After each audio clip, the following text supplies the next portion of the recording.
How to know if you should be friends with somebody. Do you have an overlap in values? In similar situations, would you do the same thing?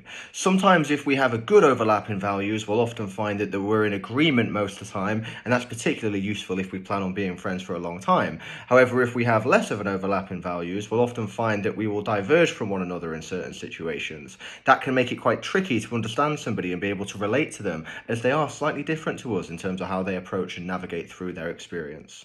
Number two is the relationship reciprocal?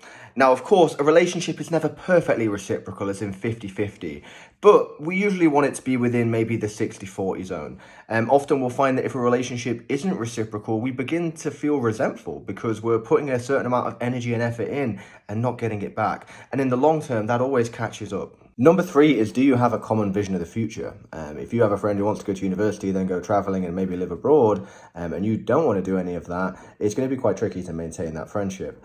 Usually what can be helpful as a foundation of friendship is that you have a common vision of the future in some aspect of your life. Perhaps it's an overlap in hobbies and interests that you plan to continue doing moving forward, thus making it far easier to anchor your friendship to something as you move into the future, which makes it far more easier to have a long-term friendship.